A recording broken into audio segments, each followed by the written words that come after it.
போயிருவா வந்துருவா வந்துருவா வந்துருவா வந்துருவா வந்துருவா.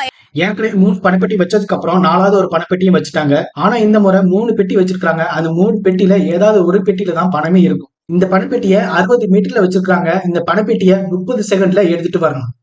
இந்த பணப்பெட்டியை எடுக்கிறதுக்காக பவித்ராவை தவிர 5 பேருமே தயாரா இருந்தாங்க. இந்த 5 பேருமே பணப்பெட்டியை எடுக்கிறதுக்காக ஸ்டப்பனா இருந்தாங்க.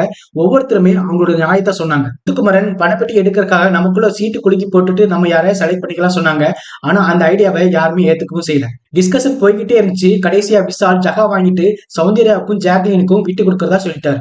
கடைசி வரை அவங்களுக்கு டிஸ்கஷன் போய்கிட்டே இருந்ததுனால பிக் பாஸ் சௌந்தர்யாவே எடுக்கட்டும்னு சொல்லிட்டாரு. கேமும் ஸ்டார்ட் ஆச்சு. சௌந்தர்யா பணப்பெட்டி எடுக்கிறதுக்காக ஓடுனாங்க. ஆனா பணப்பெட்டி வச்சிருக்கிற இடத்துக்கு கொஞ்சம் முன்னாடி வரை ஓடி வந்துட்டு திரும்பவும் பிக் பாஸ் வீட்டுக்குள்ளேயே ஓடி வந்துட்டாங்க. அவங்களோட முயற்சியில தோத்து போய் பிக் பாஸ் வீட்டுக்குள்ளேயே திரும்பவும் வந்துட்டாங்க. சொல்லப்போனா சௌந்தர்யா பிக் பாஸ் வீட்டுக்குள்ள வரதுக்கு முன்னாடி 5 செகண்ட் இருந்திருக்கு. சப்போஸ் அந்த பணப்பெட்டி அவங்க எடுத்திருந்தாலுமே பிக் பாஸ் வீட்டுக்குள்ள அந்த குறிப்பிட்ட நேரத்துக்குள்ள வந்திருக்க முடியாது. இருந்தாலும் சௌந்தர்யா முயற்சி பண்ணியிருக்காங்க.